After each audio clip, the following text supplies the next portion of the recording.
Hey y'all, it's your girl Shani Lator back with another cooking tutorial.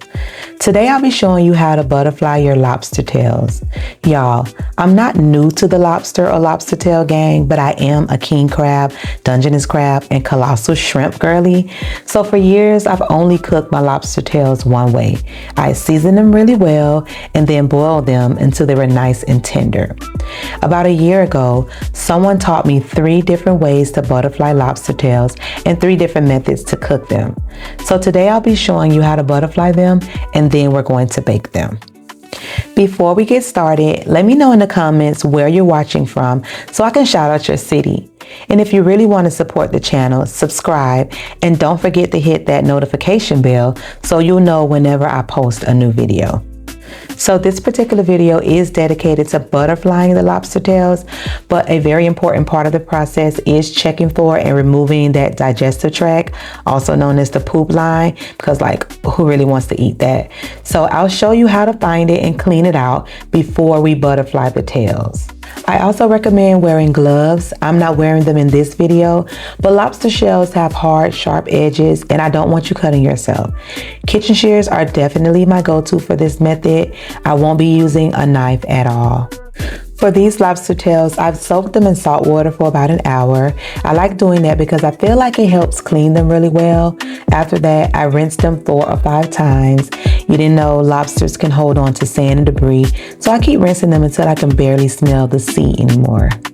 Now first we're going to turn the tails over and cut off the little feet. They feel just like the soft parts of crab legs. I'm just using the tip of my kitchen shears to snip them off. Some will pull right off, but I usually just cut them.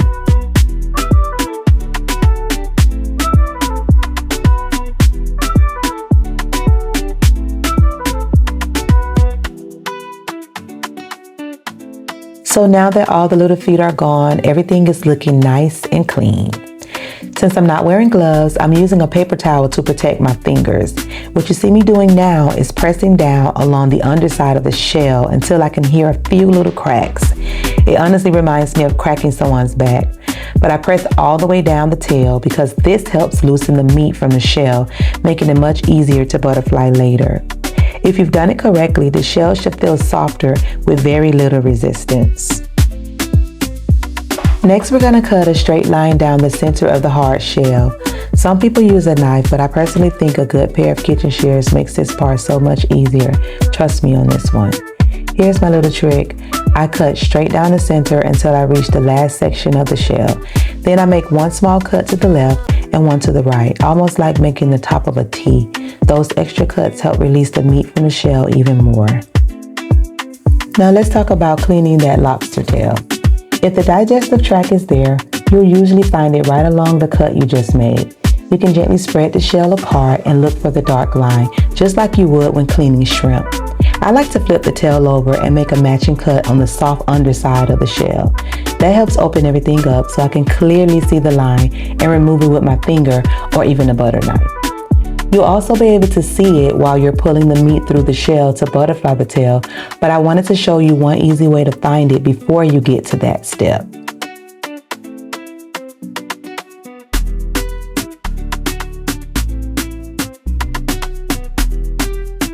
Now it's time to butterfly the lobster. With the cut on the hard shell facing up, flip the tail over, starting with one finger, slide it between the shell and the meat, keeping your finger as close to the shell as possible. Your goal is to separate the meat from the shell. The shell cracking we did earlier really helps, but this step is what finishes the job.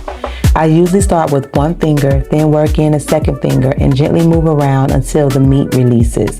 Friend, don't give me too much. Just do what I say, okay? Once the meat is loose, gently pull it up through the slit you made in the shell.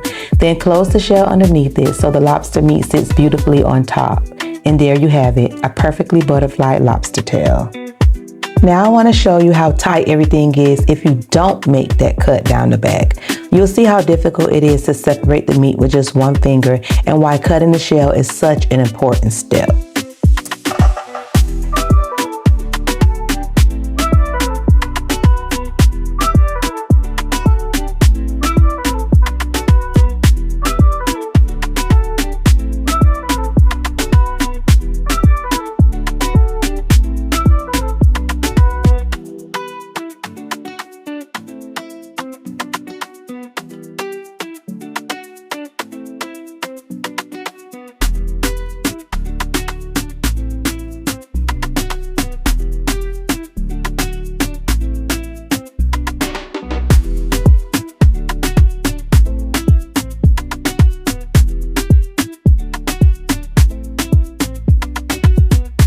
And this is how your lobster tails should look once they're butterflied. Now I'm adding my seasoning to some melted butter and making sure that I brush both sides of each lobster tail. My oven is already preheated to 500 degrees. I'll bake these lobster tails for about 10 minutes and the end result is a juicy, tender, and succulent lobster tail. Thank you so much for watching. I'll catch you guys in the next one. Don't forget to like, comment, share, and subscribe.